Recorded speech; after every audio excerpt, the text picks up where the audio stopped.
ये मेरी तो आंखें दर्द करने लगी है।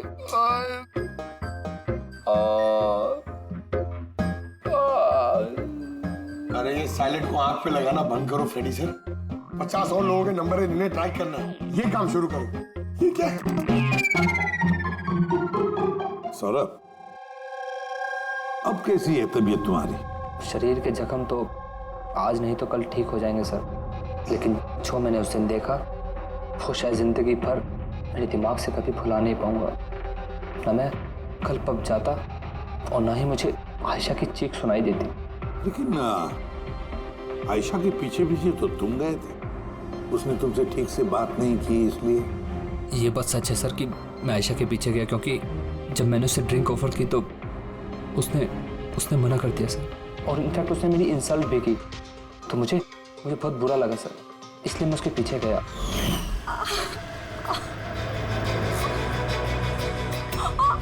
किसने किया ये सब? चलो तुम हॉस्पिटल लेके चलता हूँ।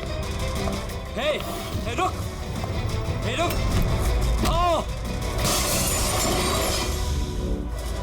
और फिर? मुझे अभी भी याद है कि जब मैंने उसकी कलाई पकड़ी तो बिल्कुल भी नॉर्मल नहीं थी। वो आम इंसानों जैसी कलाई थी ही नहीं। मुझे बिल्कुल अजीब सा एहसास हुआ सर।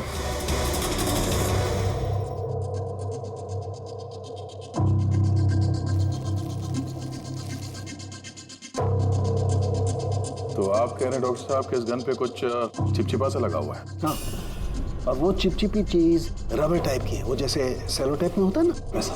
सेलो टेप गन?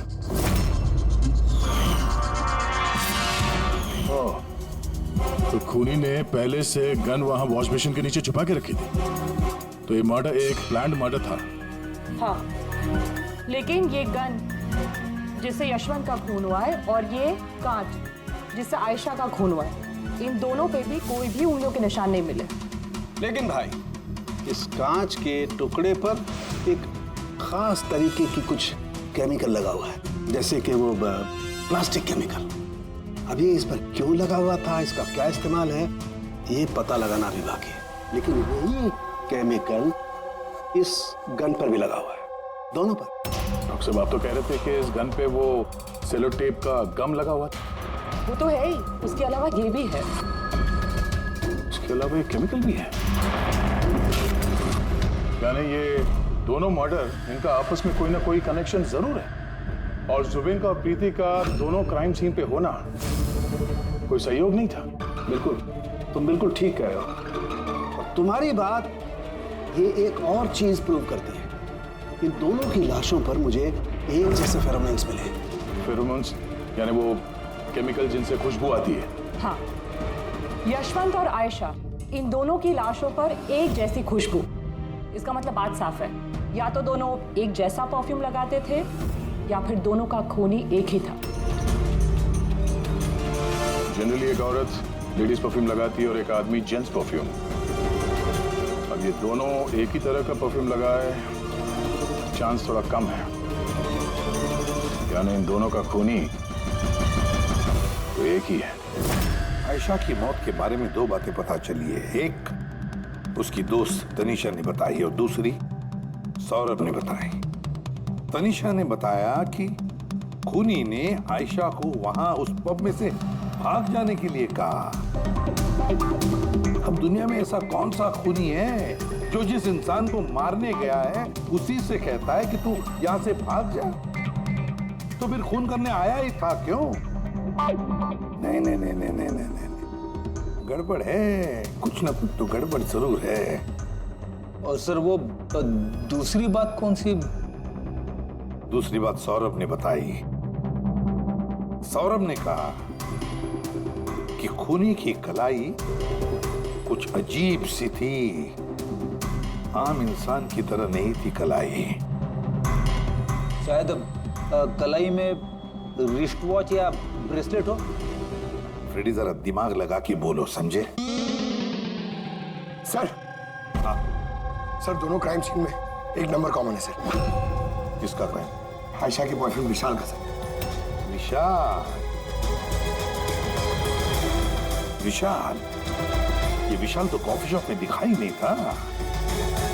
तो फिर ये कॉफी शॉप में पहुंचा तब।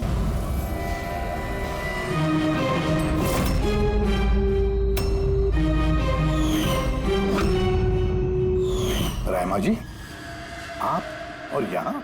अब सर ये मेरा ही घर है, लेकिन आप लोग यहाँ पर कैसे? डॉक्टर यशवंत के खूनी के बारे में कुछ पता चला? रहमा, ये लोग कौन है? सीआईडी ऑफिसर्स हैं। सर प्लीज आप लोग आइए ना, प्लीज कम। सीआईडी? और सर ये मेरे हस्बैंड हैं और ये मेरा छोटा बेटा संदीप। और बड़ा बेटा विशाल, वो कहाँ है? लेकिन बात क्या है सर? मनन जी, बात यह है कि हमें शक है कि डॉक्टर यशवंत और आयशा के खून में हमें लगता शायद विशाल का कोई हाथ है। ये आप क्या कह रहे हैं? आरोप साबित नहीं हो पाया, किसी को पकड़ नहीं पाया, तो किसी को भी फंसा देंगे आप? देखिए, सीआईडी का काम है मुजरिम तक पहुंचना, ना कि किसी बेगुनाह को पकड़ के ये केस बंद कर देना।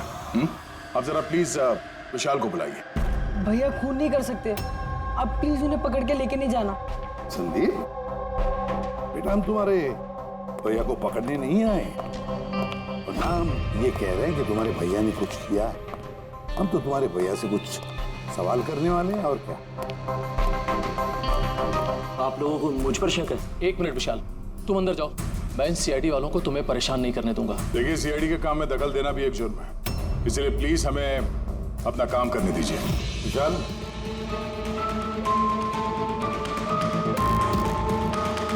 डॉक्टर यशवंत की मौत हुई थी कैफे में और तुम उस वक्त उस कैफे में थे।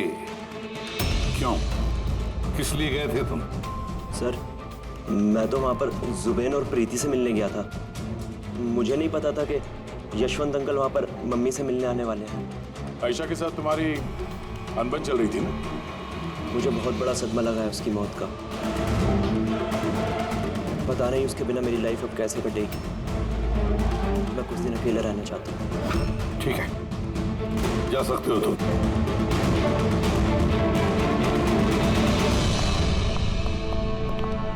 अरे, आप लोग फिर से यहाँ पे भी? कभी कभी अपने घर पे जाते हो कि नहीं?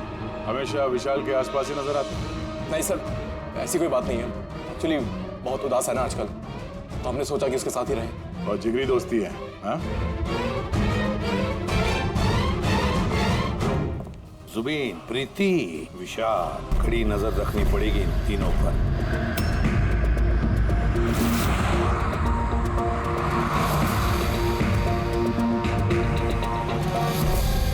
तीनों के घर पे इतने कैमरा फिट किए ना फ्रेडी सर, अगर मक्खी भी मिठाई में बैठेगी ना तो पता चल जाएगा। वैसे काम वाला, दूध वाला और सब्जी वाला, इनके जरिए खुफिया कैमरा बिठाने का आइडिया बड़ा अच्छा था। अच्छा था ना? मेरा नहीं था, दया सर का था। अच्छा? हाँ, और उन्होंने हम दोनों को यहाँ बैठा दिया ताकि हम यहाँ का सीसीटीवी फुटेज रिकॉर्ड करें।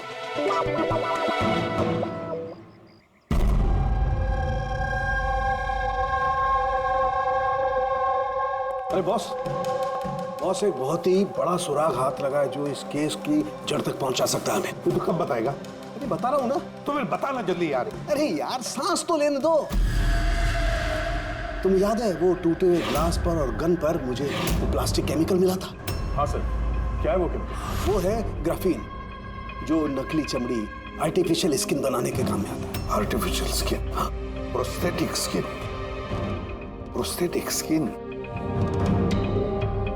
प्रोस्थेटिक। दया, याद है सौरभ ने क्या बताया था कि खूनी के हाथ में उसने कुछ अजीब सा देखा था? Prosthetic skin, prosthetic arm. तो ये खून किसी रोबोट के जरिए तो नहीं हो रहे? जब खूनी का यूं मदद मांगना, ऐसा तो नहीं कि ये खून अनइंटेंशनली हो रहे हैं, बिना चाहे? नहीं दया, बिना चाहे खून कैसे हो सकता? रही बात इस रोबोटिक आर्म की, ये रोबोटिक आर्म तो किसी के इशारे पर ही चलेगी ना। जैसा हमके ऐसा कोई आदमी है जो इस रोबोटिक्स में, प्रोस्थेटिक आर्म बोल, रोबोटिक आर्म बोल, पूरे रोबोट के बारे में अच्छी तरह से जानकारी रखता है? हाँ है, डॉक्टर जैस्मीन। मिलते हैं इस डॉक्टर जैस्मीन से।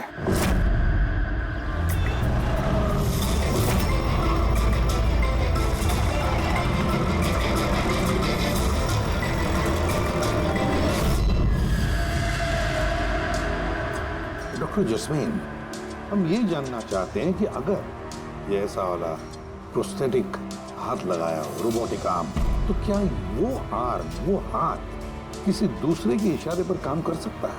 मतलब नकली बाजू लगाया गया है ए को, लेकिन इस बाजू से क्या काम करवाना है इसका कंट्रोल ए के पास नहीं बल्कि बी के पास है। क्योंकि हमें शक है कि इस केस में खून अपनी मर्जी से नहीं कर रहा है, कोई और उससे करवा रहा है। सर, ये सुनने में जितना मुश्किल है दरअसल नामुमकिन नहीं है। जैनिश, जरा दामिनी को अंदर भेजो। हाँ, वही मरीज जिसका कल टेस्ट हुआ था। मरीज?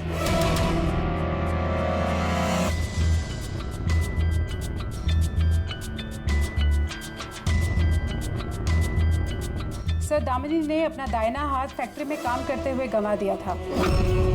हाँ सर, मशीन में आ गया था मेरा हाथ, इसलिए हमने इसे ये लूक आर्म लगाया है, जिसका कंट्रोल इंसानी दिमाग के पास ही है। एक नकली बाजू इंसानी दिमाग के जरिए काम कर रहा है, मगर कैसे? सर, साइंस ने बहुत तरक्की कर ली है। ये योला यानी लूक आर्म अपने आप में एक नया और पहला आविष्कार है। मान लीजिए इसमें एक चिप है, या यूँ कहिए इसमें एक सॉफ्टवेयर है जो इंसान के दिमाग की फ्रीक्वेंसी को पकड़कर ठीक वैसे ही काम करता है जैसे एक नॉर्मल ह्यूमन बीइंग का हैंड, उठना, बैठना, चलना, ये सभी कमांड्स को समझता है। ग्रेट, साइंस ने वाकई बहुत तरक्की की है। वाकई रोबोटिक आर्म।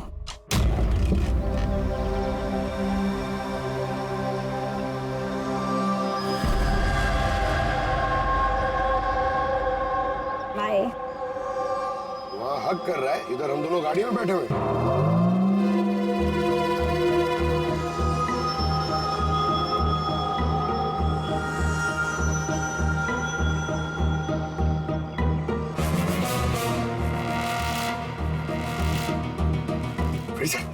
ये विशाल तो प्रीति के घर जा रहा है।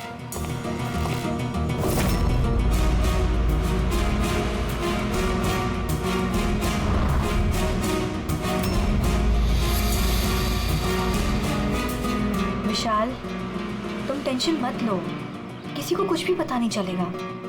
हम कोई ना कोई रास्ता निकाल लेंगे, ओके? ये लो, कॉफी पी लो।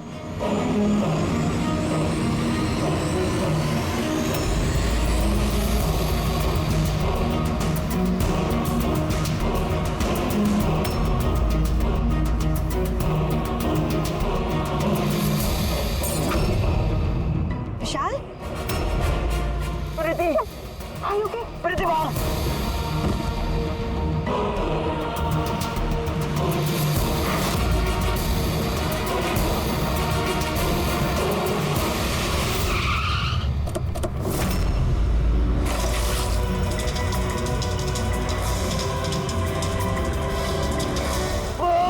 विशाल, नहीं, विशाल छोड़।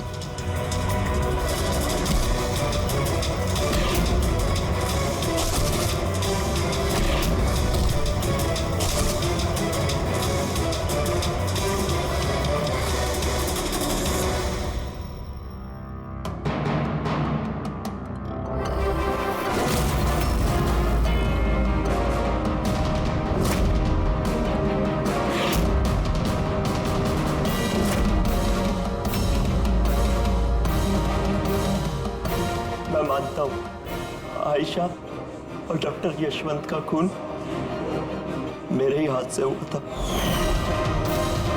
तुम यहाँ क्या कर रहे हो?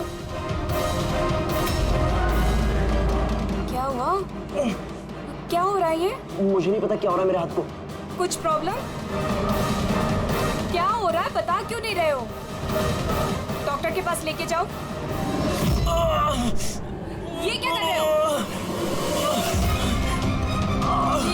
ये क्या कर रहे हो? आयशा, भागो यहाँ से, भागो! मैं बोलता हूँ ना, भागो! आयशा!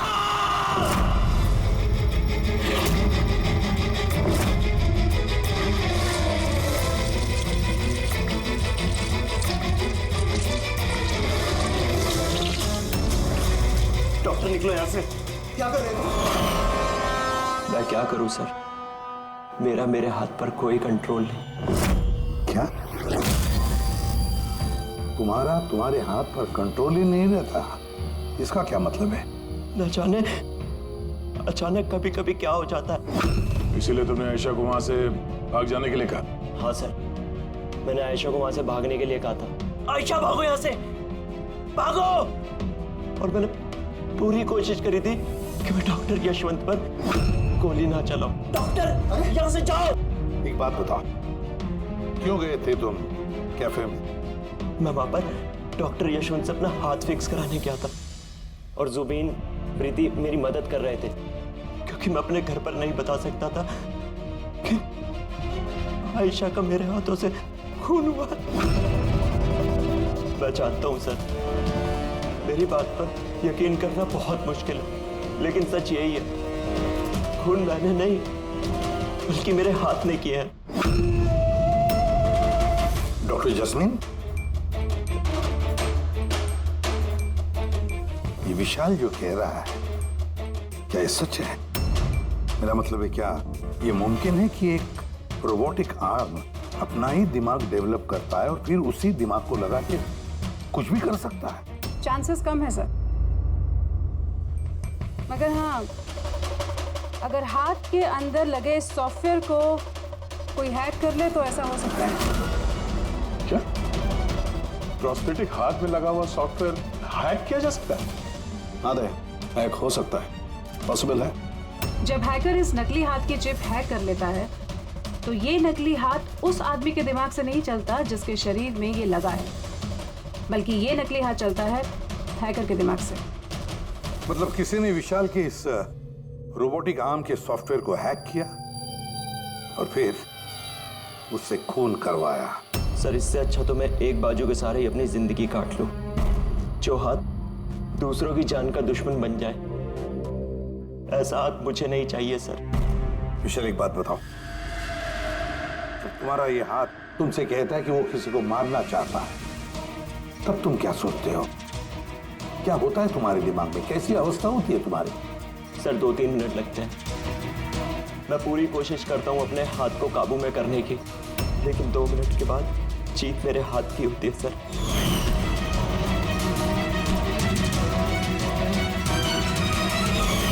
चिंता मत करो, अब हम तुम्हारे इस रोबोटिक आर्म के अंदर एक ट्रांसमीटर फिट करेंगे, जिससे हमें पता चलेगा कि वो किसी को मारना चाहता है या फिर किसी और से उसे इशारा मिल रहा है कि जाकर खून करो। ये भी हमें पता चल जाएगा। वैसे एक बात बताओ विशाल, ये तुम्हारा असली हाथ गंवाया कैसे? सर, मैं पिछले साल खंडाला जा रहा था और एक रोड एक्सीडेंट।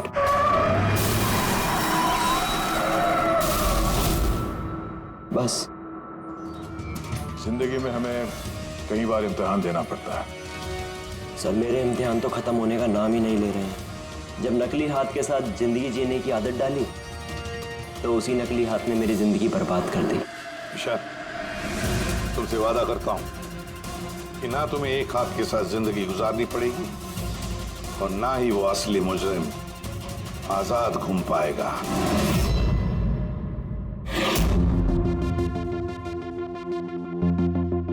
विशाल, मुजरिम ने पहले विशाल से आयशा का खून करवाया। आयशा, जिससे विशाल बेहद प्यार करता था।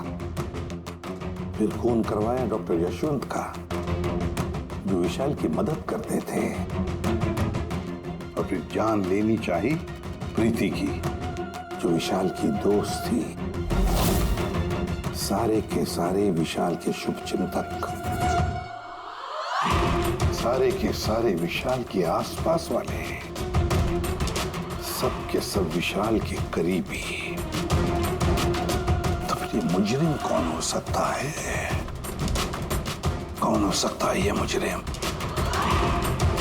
ये भी तो कोई करीबी हो सकता है, विशाल का करीबी। पंकज, विशाल के एक्सीडेंट के सारे डिटेल चाहिए मुझे, सारे के सारे। हेलो सर, मैं जसपाल, कंप्यूटर एक्सपर्ट। जी। कंप्यूटर हैकिंग जानते हो? बड़े से बड़ा कंप्यूटर हो या कोई सर्वर, चुटकियों में हैक कर सकता हूँ। रोबोटिक आर्म का सिस्टम हैक करना है, कर सकोगे? जी सर, बिल्कुल। ये रहे सारी डिटेल्स। हो जाएगा सर, और इसके लिए मैं ट्रेस राउटिंग का यूज करूँगा। Trace routing? जी हाँ सर, इस तकनीक के जरिए मैं विशाल के आसपास के जो भी कंप्यूटर है उन्हें देख सकता हूँ। अक्सर मशीन के आखिरी में जो होस्ट नेम एड्रेस होता है वही हैकर का होता है। अच्छा। और ट्रेस राउटिंग के जरिए हम शहर के किसी भी इलाके में बैठा अगर हैकर होगा तो इजीली पता चल जाएगा। फैंटास्टिक। अब जिस किसी ने भी विशाल के रोबोटिक आर्म का सिस्टम हैक किया है, अब हम उसके सिस्टम को हैक करेंगे।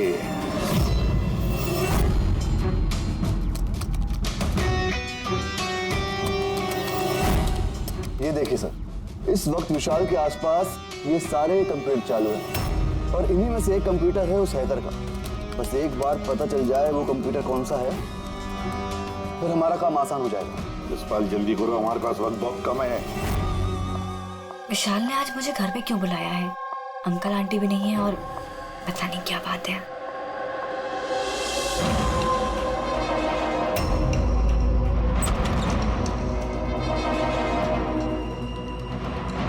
विशाल, विशाल। प्रीति, यार तुम जानते हो तुम्हें मुझसे खतरा है, उसके बाद भी तुम यहाँ पे दोबारा आ गई। विशाल, तुमने तो मुझे फोन करके यहाँ बुलाया। मैंने? हाँ। मैंने कब बुलाया? तुमने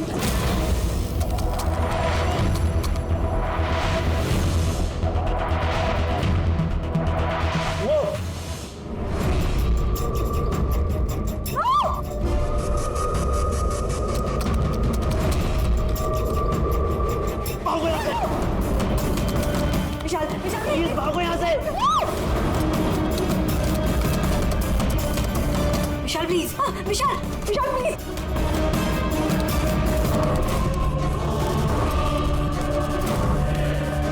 यस सर, उस हैकर की लोकेशन मिल गई है।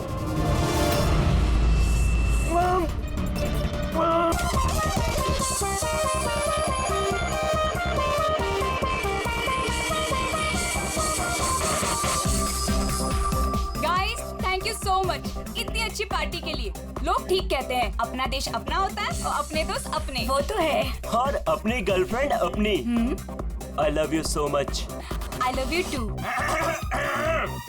वैसे प्रीति, मानना पड़ेगा, आजकल ऐसा रोमांस देखने को मिलता नहीं है। गाइस, मैं कुछ ड्रिंक लेके आती हूँ। Okay. Hey, can I get you a drink? I mean, क्या पियेंगे आप? क्यों? तुम वेटर हो? By the way, I'm Saurabh. और आप? देखो, अगर तुम इस दुनिया के अकेले लड़के होते तब भी मैं तुम पे कोई इंटरेस्ट नहीं दिखाती। तो ये नाम वाम पूछ के टाइम वेस्ट करना बंद करो। Hello, hello.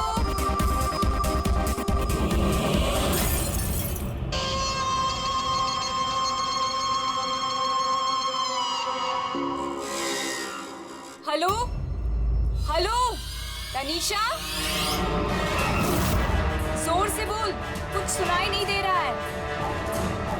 यहाँ नेटवर्क भी नहीं है। Hello, hello.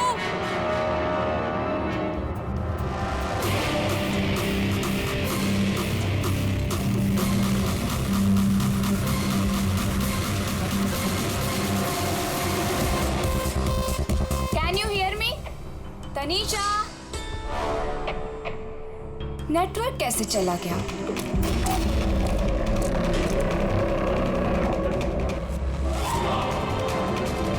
फोन क्यों नहीं लग रहा है?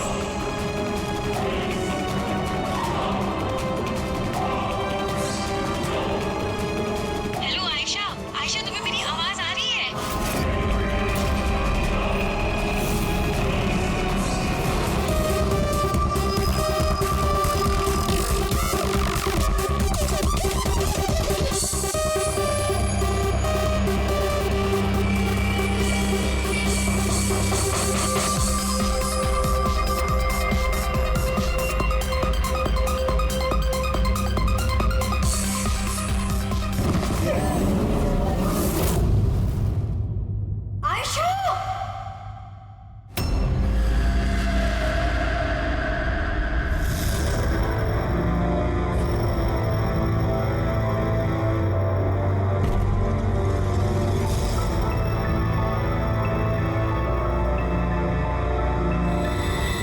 कैसे हुआ ये सब?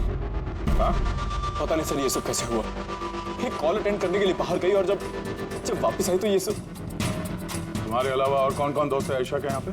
सर ये प्रीति और ये विशाल है सर, आयशा का बॉयफ्रेंड। देख के लगता है कि आयशा का किसी के साथ हाथापाई तो नहीं हुई है। ये फोन रिसीव करने के लिए बाहर गई और वहां पहले से खूनी इसका इंतजार कर रहा होगा। मतलब सर ये खूनी ने सब प्लानिंग करके किया? नहीं पंकज, ये प्लान मर्डर तो नहीं लगता, क्योंकि अगर प्लान किया होता तो उसने किसी और हथियार का इस्तेमाल किया होता, ना कि कांच का। मतलब अचानक यहाँ पे कोई गुस्सा हो गया होगा आयशा पे और मार दिया होगा। लगता तो कुछ ऐसा ही है फ्रेडी। आयशा का यहाँ पे किसी के साथ कोई झगड़ा वगैरह हुआ था? कोई कहा सुनी? हाँ? ऐसे चुप रहने से काम नहीं चलेगा। ये सीसीटीवी कैमरा है, फुटेज देखेंगे तो पता चल ही जाएगा। सॉरी सर, सीसीटीवी कैमरे काम नहीं कर रहे। What? सीसीटीवी काम नहीं कर रहा? इतनी लापरवाही? सर वो कल आखिरी गाने के दौरान धुएं की वजह से शायद टेक्निकल एरर आ गया। मैं जल्दी ठीक करवा लूंगा। ठीक कराओगे जब तुम्हारा ये क्लब वापस खुलेगा। जब तक ये केस सॉल्व नहीं होता तुम्हारा क्लब बंद। सर मुझे लगता है ये खून सौरभ ने किया है। अमीर बाप की बिगड़ी औलाद है। Hey, can I get you a drink? I mean, क्या पियेंगे आप? क्यों? तुम वेटर हो? By the way, I'm Saurabh. और आप? देखो, अगर तुम इस दुनिया के अकेले लड़के होते तब भी मैं तुम पे कोई इंटरेस्ट नहीं दिखाती। तो ये नाम वाम पूछ के टाइम वेस्ट करना बंद करो।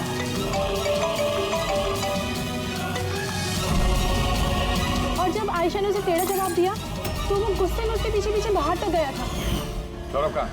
सर वो तो नहीं है। तुमसे कहा था ना मैंने, कोई भी इस क्लब से बाहर नहीं जाएगा।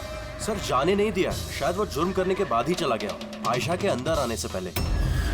आयशा और सौरभ बाहर किस तरफ गए? सर उस तरफ।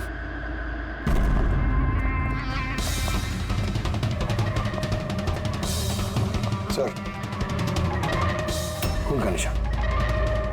तो यहां से आयशा अंदर गई थी। आगे देखते हैं।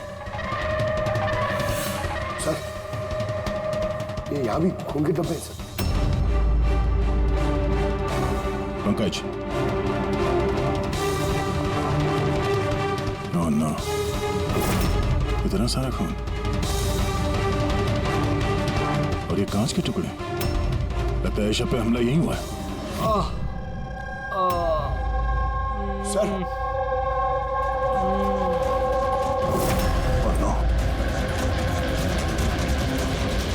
सौरभ तो नहीं, इसकी हालत बहुत खराब है। एम्बुलेंस को फोन करो। चलिए। इस क्लब में इतने सारे लोगों के बीच एक लड़की का खून हो जाता है। बाउंसर्स का अता पता नहीं, सीसीटीवी कैमरा है पर काम नहीं कर रहा। और तो और यहाँ पे किसी ने कुछ होते हुए देखा नहीं है ना। कमाल की बात। आयशा मुझे छोड़कर नहीं जा सकती, हमें आना ही नहीं चाहिए था। विशाल प्लीज अपने आप को दोष मत दो, प्लीज संभालो अपने आप को। आपकी सहेली का यहाँ खून हुआ है और आपका ये रवैया है? अब तक यहाँ जो कुछ भी हुआ है उससे ये लगता है कि खूनी यहाँ पर आयशा को मारने के इरादे से तो नहीं आया था, तैयारी के साथ नहीं आया था। यहाँ इस क्लब में कुछ ऐसा हुआ जिसकी वजह से वो गुस्सा हो गया और उसने आयशा का खून कर दिया और साथ में सौरभ पे भी हमला किया। मुझे लगता है कि वो खूनी आप सब में से कोई एक है। बड़ी पंकज, यहाँ जितने हैं सबके डिटेल्स ले लो। माफ कीजिएगा रहमा जी, मैंने अपनी तरफ से बहुत कोशिश की, लेकिन अब मैं आपकी और ज्यादा मदद नहीं कर पाऊंगा। इट्स ओके डॉक्टर, आपसे जो कुछ भी बन पड़ता था आपने सब कुछ किया। अब हम इससे ज्यादा और क्या कर सकते हैं?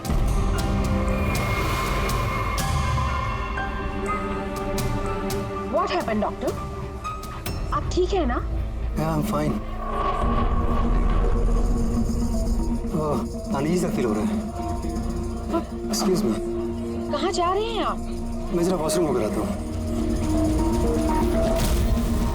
तनिषा, आयशा की मौत से पहले तुम्हारी उसके साथ फोन पर बात हुई है ना? तो क्या उस फोन कॉल के बारे में हमें कुछ डिटेल में बता सकती हो? सर, डिस्को में म्यूजिक लाउड होने की वजह से ना मैं ज्यादा कुछ सुन नहीं पाई। हाँ, पर उसको ये कहते हुए सुना। क्या हो रहा है, बता क्यों नहीं रहे हो? दर्द हो रहा है क्या? डॉक्टर के पास लेके जाओ। ये क्या कर रहे हो तुम? मतलब आयशा ये सब उस खूनी से कह रही थी? सर, उससे भी ज्यादा हैरानी की बात तो ये है कि आयशा का खूनी उसे कह रहा था वहां से भागने के लिए। बड़ी अजीब बात। खूनी आयशा को भागने के लिए कहता है और आयशा को खूनी की चिंता है। तनिषा एक बात बताओ, क्या उस आवाज को पहचान सकोगी जिससे आयशा बात कर रही थी? नहीं सर। सर लेकिन अगर खूनी को आयशा की इतनी चिंता है तो फिर उसने उसे मारा क्यों? वही तो, खूनी को विक्टिम की चिंता है और विक्टिम को खूनी की चिंता।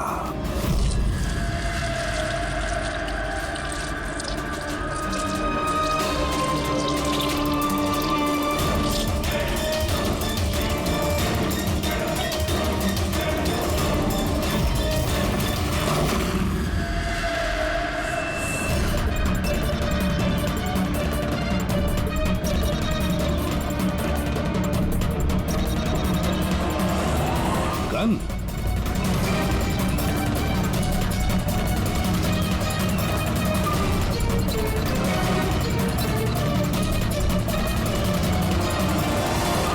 सर, इसके सर पे जो गोली लगी है उसके अलावा इसके पूरे शरीर पे कहीं भी चोट के कोई निशान नहीं है। ऐसा लगता है कि खूनी अचानक यहाँ पे आके इन पे गोली चला दी। ऐसे हुआ होगा। ये देखो, यहाँ भी खून है। एक बात समझ में नहीं आ रही सर, खूनी गन यहाँ छोड़ के क्यों गया? वो तो अपने साथ लेके भी जा सकता था गन को। वही तो बड़ी अजीब बात है कि खूनी ये गन यहाँ क्राइम सीन पर छोड़कर क्यों गया?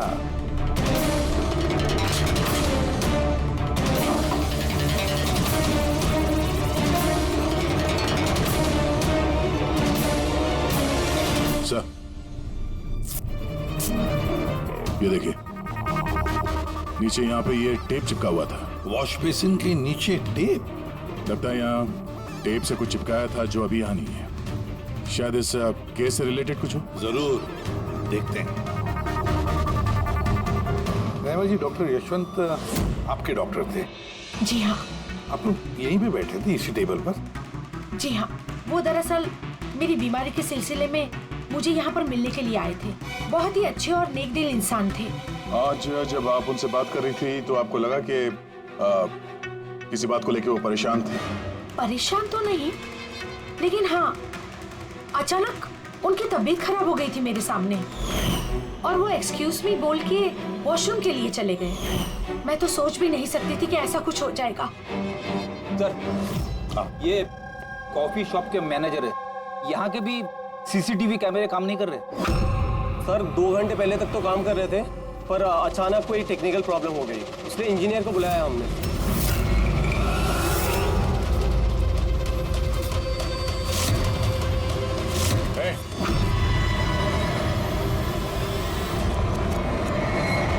रुको जरा यहाँ ना।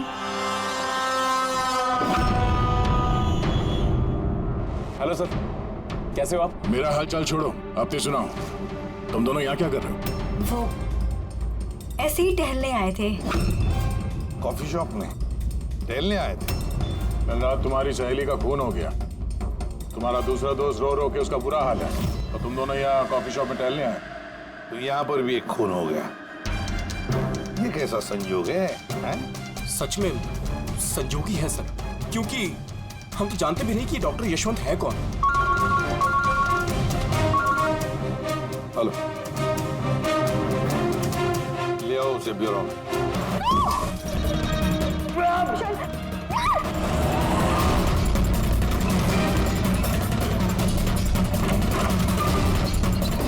सर, आप यहाँ पे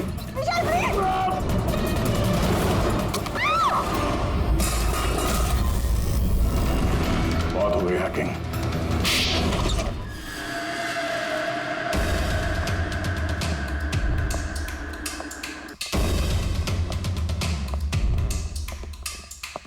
फिर आ गए आप लोग।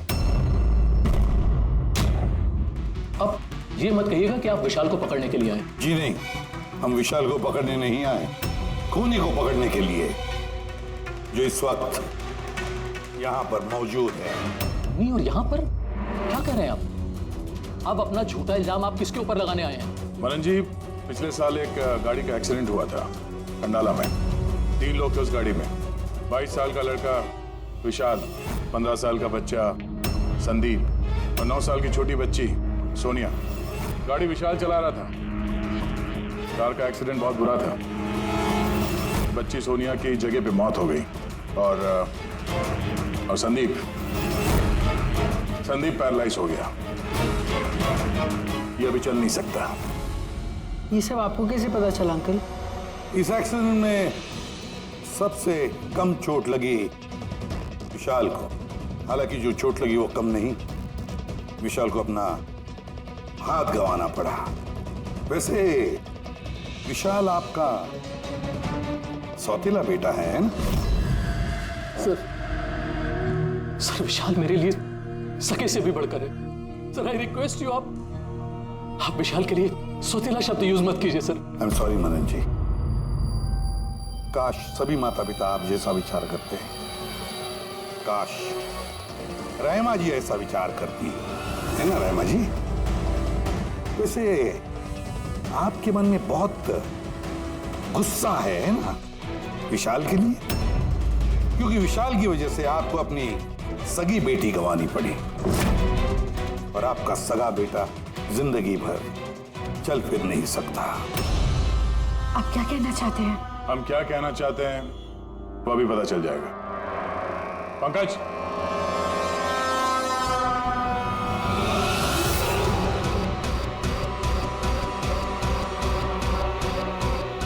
सॉरी आंटी, लेकिन मैंने इन्हें सब कुछ बता दिया कि आप ही के कहने पर मैंने ये सब किया। मैंने ही उन सॉफ्टवेयर्स को हैक किया था और मैंने सभी जगहों की सीसीटीवी कैमरास को भी हैक करके बंद किया।